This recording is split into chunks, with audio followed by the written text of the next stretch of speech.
নবী করিম সাল্লাল্লাহু আলাইহি ওয়াসাল্লাম বলছেন, আমার উম্মত যৌবনে তুমি যে ইবাদতগুলো করবে, যৌবনে যে ইবাদতগুলো করবে, নামাজ, রোজা, তাহাজ্জুদ, আওবিন, ইশরাক, বলে কোরআনে কারিমের তেলাওয়াতের ইহতিমাম, যা কিছু তুমি চালু রেখেছ, জারি রেখেছ, এগুলো তুমি করেছ, যখন তুমি বার্ধক্যে উপনীত হবে, এই বার্ধক্যে উপনীত হওয়ার পরে আল্লাহ তাআলা বলে, ও আমার ফেরেশতারা, আমার এই বান্দা যৌবনকালে যত ইবাদত করেছিল, এখন বার্ধক্যে উপনীত হওয়ার কারণে ওই আমলগুলো করতে পারে না, ওই আমলগুলো না করার কারণে ওই বান্দার যৌবনের ইবাদতগুলো এখন বৃদ্ধ অবস্থায় তারা আমলনামার মধ্যে জারি রেখে দাও। সুবহানাল্লাহ।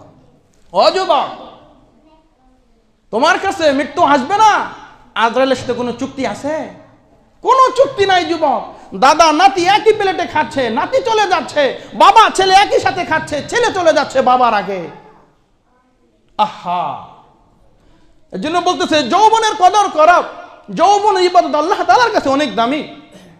বুখারী শরীফের লম্বা হাদিস, হযরত আবু হুরায়রা রাদিয়াল্লাহু তাআলা আনহু বর্ণনা করেন, সাবাতুন ইয়াযুল্লুহুমুল্লাহু ফি যিল্লিহি ইয়াওমা লা যিল্লু ইল্লা যিল্লুহু ইমামুন আদিলুন ওয়া শাবুন নাশাআ ফি ইবাদাতিল্লাহ। যেই দিন আল্লাহর আরশের ছায়া ছাড়া অন্য কোনো ছায়া থাকবে না, ওই দিন 7 শ্রেণীর লোককে আল্লাহ তাআলা তার আরশে আযীমের নিচে স্থান দিবেন। সুবহানাল্লাহ। তার মধ্যে 2 নম্বর হলো ওই যুবক, ওয়াশাবুন নাশাআ ফি ইবাদাতিল্লাহ, ওই যুবক যেই যুবক যৌবনে ইবাদত বেশি বেশি করেছে।